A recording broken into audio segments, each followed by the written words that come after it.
I am here with Quilisto Madera, is that how you say it? AKA Kilo the Kid, 12-2, 8 knockouts, currently on a 2-fight win streak. For those of you that don't know, I know I have like a large MMA audience. How would you describe your style to the people watching at home? I just got a lot of skills, a lot of power, a lot of speed, and I got a lot of heart. I come forward, very exciting, and I come to fight. You know what I'm saying? I can do it all, I feel like, and I'm just working hard, waiting for my opportunity, just grinding. I would say I got a good style, and I'm what do you call it?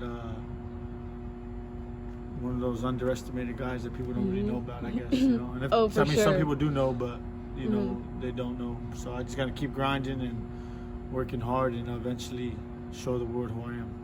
And originally, I think I heard in an interview that you did, your neighbor was the first person to introduce you to boxing, or how did that come about? Well, I used to always fight like neighbors and kids from around the neighborhood with boxing gloves, and growing up, street fighting and stuff. And my neighbor, I don't know what he saw. He must have saw something in me.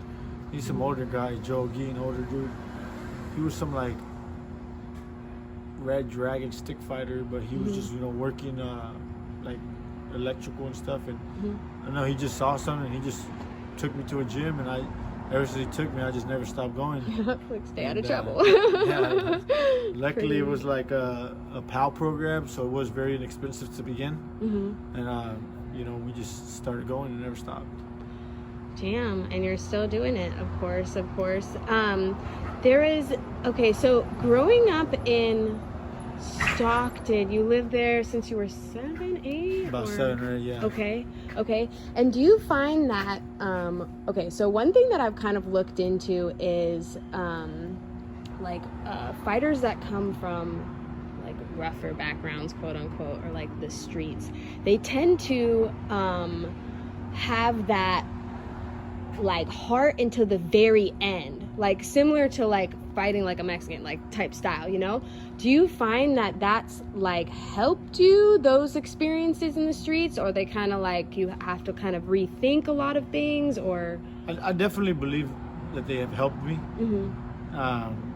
And then I also think that there's a lot of reframing that I've had to done too, as far as converting myself onto a full-on athlete. You know what I'm saying? Because that can only go so far. Yeah. But I definitely do think, in many ways it has helped. But like I said, there's a lot of reframing you have to do to really convert yourself into a full-on athlete. You know what I mean? So I guess, part of it, yes, and part of it, no, it could be harmful as well, that mentality or that everything. So I've had to do a lot of reframing. That's been like, I believe that's a major part about my game, but I think it's also could be a downfall for people, so I think you have to reframe it and convert yourself onto, you have to obviously always have that grit, but at the same time convert yourself onto a full-on athlete, training like one, being focused like one, eat like one, sleep like one, live like one. And that's just been my mission ever since, just trying to convert myself onto the baddest boxers on the planet in every way, shape, and form, mentally, physically, spiritually, and picking up as much game and knowledge as I can along the way. Most definitely. So you debuted in 2014, right, as a professional. Did you have a lot of amateur background? No, actually I didn't. I only had about 25, 30 amateur fights. Okay. And people always tell me, oh, you have little experience, but honestly, I think that didn't never really matter for me. I just always, most of my experience, I feel like I got it from sparring a lot of the champions in the game. That's where I got good, I feel like learning from them and practicing some of the things they practice. And I think just over time, like my career hasn't been as active as I wish, but I think in the long term now, in the long run now, it's actually kind of helped me, because all those years that have passed by have transitioned into the experience that I didn't have when I first started. I always had the heart and the mentality, pretty much everything that a fighter needs, and I think over time I've just developed the experience and that natural skill that I was missing. Yeah. which is definitely like, because in boxing, right, they kind of build fighters a little bit differently than in MMA. That's like my main, that's okay. Sorry. Right. That's kind of like my main experience as far as like being super into, okay, this athlete's maybe ready for this type of promotion or ready for this type of fight. Like in boxing, it's a very like,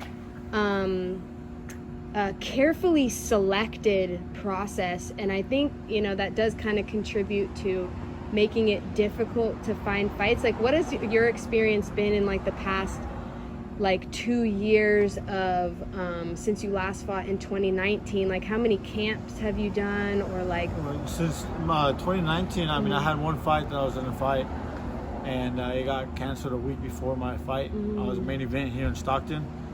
And then that was right. Okay, sorry. So COVID kicked in. It kind of changed all my plans.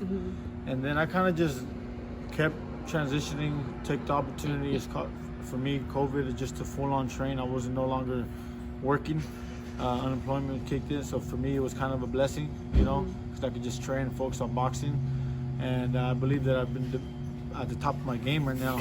Now I just need the fights, you know. I didn't get to fight all last year, and I'm hoping I get make a huge fight this year.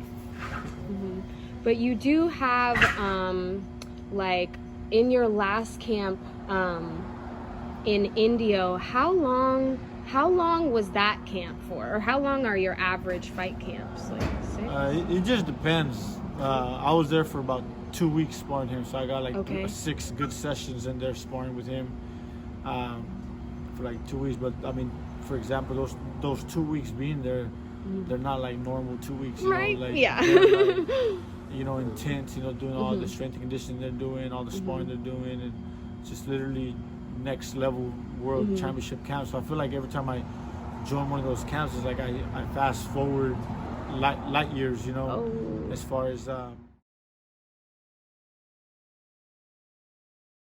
we do it like this. Is that in your face? Yeah, no, okay. That's fine. Okay. All right. So as far as like, okay, like fight camps, earlier we were talking about nutrition. On the way over here, you were doing, getting a lot of different things for your body. Is that something that you've always implemented as far as being focused on your nutrition? I know for like young people, it's kind of hard. I feel like over like the last transition, I've been focused more on nutrition, like eating organic and, you know, all the right things. But I think over like the last year, I've stepped it up a notch as far as just learning more about natural herbs and natural things that will naturally help me pick up my game, you know. So now I feel like, I mean, like everybody else, they have their on and offs, but I try to, when I'm, even right now, I'm not even having to fight, but I'm just staying tip top ready. Yeah. But I definitely think that's a big part of fight life, you know, nutrition. You know, but there's a lot of more aspects besides nutrition, you know, training, sleeping well, you know, meditation for me, exactly, ice baths and recovery, you know, there's a big play, you know. And being in boxing and having your brother in boxing, is that something that's like something that's in your family? Like a lot of people do boxing in your family, or that is kind of just your guys' thing? Nah, that's just really our thing. We started, he was like 10, I was like 14, and we just ever since just been boxing pretty much. Okay. And then when you turned pro, how many fights did you get like right off the bat? Were you fighting? Honestly, I had a slow career. Like I fought one time, and I didn't fight another time for another year, and after that, I probably didn't fight for another year. So I kind of had a very slow career, and then I finally fought 3 times in a year. And most I've ever fought was probably like 5 times at one point. Then it kind of stumbled back to 1 time a year. It's just been very, very off, you know. But that could, at the same time, like I said, be my biggest blessing too, because over time I've got to get more experience, and you know, even though I have a loss, you know, I feel like I've came back from them mentally and physically, and I'm better than ever. And I feel like a lot of people, they can't come back from a loss, especially in boxing. They lose and their confidence gets shattered, and they're not the same person no more. Yeah. If anything, I feel like I'm better and even more of a threat to the world, you know. I have nothing to lose. I'm fearless. I can fight. I'm even better than I was. And the only thing is just getting a promoter to take the chance, or vice versa. If I'm going to be an opponent fighter, that obviously that I'm compensated for the risk that I'm about to take. But more than anything, I just need some opportunities to hit my door. But they're coming. Yeah. I'm more than confident. Promoters want to see a good fight. They want to see good fights. You know, they need viewers for TV. And there's a lot of matchmakers out there, promotion companies that are trying to put out good fights. You know, Al Heyman, one of them. You know, and Eddie Hearn. You know, but there's plenty of promoters out there that they're going to be calling the Madera brothers. We're exciting, action-packed fighters. Oh yeah, most definitely. And where can people find you on social media? You guys can find me at Kilo_the Kid.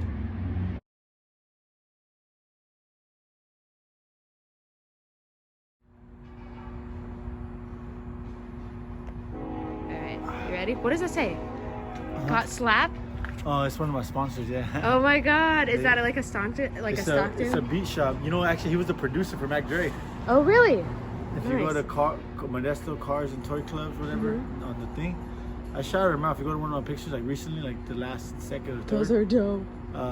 They have like a beat shop, but he has a studio in the back. He actually is a producer for Mac Dre and shit before he passed away. Like he had a couple. That's crazy. Like, he owns a couple of this shit. Like he was showing me like all this shit. They have a studio in the back of the beat shop, and he has like some of this old shit. It was pretty tight. That's sick.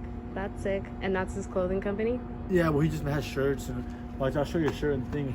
It has like a Mac Dre face on it too. It's like got slabbed. It's pretty Lit. you know, some sick shit.